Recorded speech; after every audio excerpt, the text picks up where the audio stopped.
Bonjour à tous, bienvenue à cette vidéo de mathématiques de probabilité géométrique. Aujourd'hui, un petit problème de probabilité géométrique, cette fois-ci avec de l'air. Quelle est la probabilité qu'un dard lancé au hasard sur la cible tombe sur la partie grise? Donc on voit qu'il y a des parties grises ici, ici, ici et ici. On a différentes parties grises et nous on veut que ça tombe là-dessus. Pour faire ça, il faudrait savoir les aires de chaque partie. Puisque c'est une surface sur laquelle on lance, c'est l'air qui nous intéresse dans cette probabilité. Pour faire l'air, on a besoin des mesures. Malheureusement, on n'a pas toutes les mesures. Ici, on voit bien que on connaît les côtés du carré. Donc, on pourrait faire l'air du carré, divisé en 4, on aurait chaque triangle. On va recommencer par ça.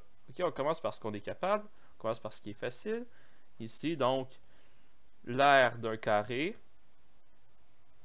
c'est C exposant 2, ça donne 20 exposant 2, ça donne 400 cm². Et donc, l'aire de un triangle, c'est 400 divisé en 4, ça donne 100 cm². Donc, chaque triangle mesure 100 cm². On poursuit. Il manque le cercle. Là, le cercle, comment on va faire ça? C'est assez simple. On a quoi? On a, premièrement, les côtés du carré. Et avec les côtés du carré, là, je vais prendre une couleur foncée pour que vous voyez bien. Si je prends les côtés, j'ai ce côté ici qui mesure 20, ce côté ici qui mesure 20, et ce côté ici qui est inconnu. Et ça forme quoi? Un triangle de Pythagore. Donc, on va faire notre triangle de Pythagore. On a un triangle, comme ça. Et avec notre triangle, on va trouver les mesures qui nous intéressent. Donc, quelles sont les mesures? Et pardon, j'essaie juste... OK. On va trouver les mesures qui nous intéressent. Donc,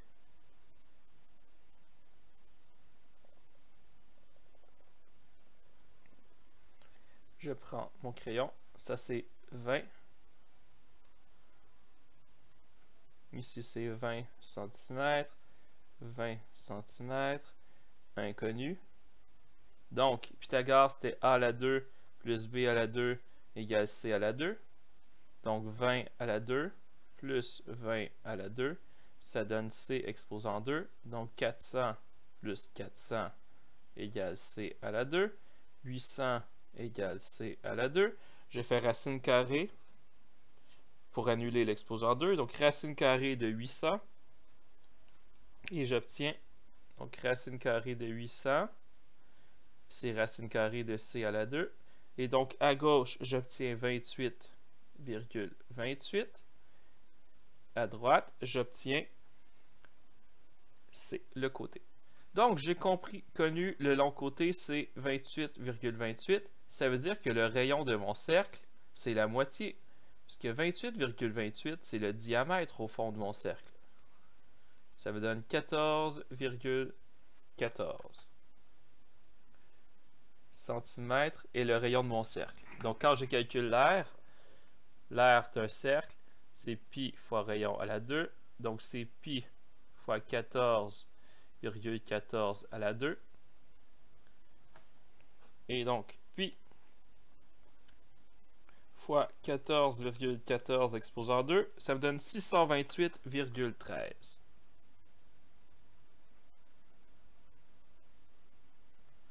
Ça, c'est des centimètres carrés. Donc là, j'ai l'aire des carrés, j'ai l'aire du cercle. Donc, les petites parties, on va dire qu'on les appelle, je sais pas moi, les parties 1. Ça, c'est les parties 1. Et ensuite, les triangles, je les appelle les parties 2. Donc, j'ai déjà trouvé que la partie 2 ici, c'était 100. Il me reste à trouver les parties 1. Donc, regardez, si je prends mon cercle au complet, qui est 628, je le sépare en 4 morceaux. Ça me donne un quart de cercle. Et ensuite, j'enlève le triangle. Okay? Je le sépare en 4 et ensuite j'enlève le triangle ici. Il va me rester seulement la partie 1 qui m'intéresse. Donc je vais faire ça ici.